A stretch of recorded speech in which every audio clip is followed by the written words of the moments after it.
भारत का इतिहास कभी सिर्फ राजाओं और साम्राज्यों की कहानी नहीं रहा, बल्कि ये उन गुलामों की दास्ताना भी है जिन्होंने तख्त और ताज पर कब्जा कर लिया। आज हम आपको ले चलेंगे 1206 ईसा से 1290 तक के उस सफ़र पर जिसे इतिहास में गुलाम वंश या फिर ममलुक वंश कहा जाता है।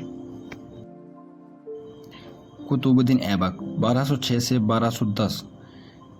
ऐबक था मोहम्मद गोरी का गुलाम, धीरे धीरे उसका सेनापति बना।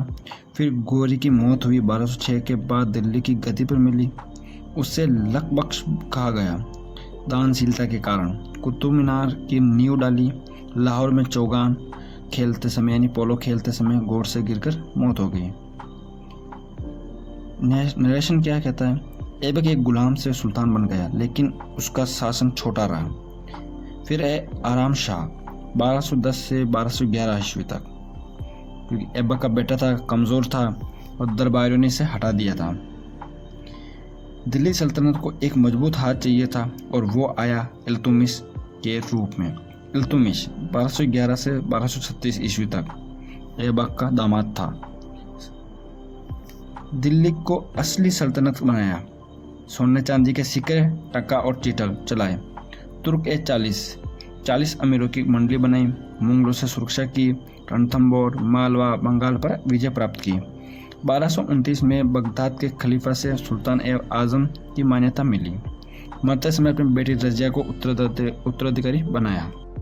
रजिया सुल्तान 1236 से 1240 भारत की पहली महिला सुल्तान थी। पुरुषों की तरह कपड़े पहनकर घोड़े पर बैठती, सेना का नेतृत्व करती। तुर्की और अमीर उससे नाराज, खासकर एक ओबिसिनियन दास याकूत ने नज़दीकी के कारण अंत में बगावत की, कैद और हत्या कर दी 1240 में।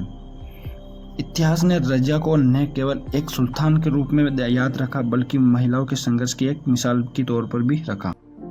इसी तरह और भी राजा आए जैसे कैकुबाद, लेकिन वो इतने शक्तिशाली नहीं रहे। गुलाम वंश गुलामों की ताकत, जिनमें से कोई तलवार के दम पर सुल्तान बने, तो दिल्ली सल्तनत की नींव इसी दौर में मजबूत हुई। कुतुबुद्दीन की शुरुआत, इल्तुतमिश का संगठन, रजिया का संघर्ष और बलबन का लौह शासन, यही गुलाम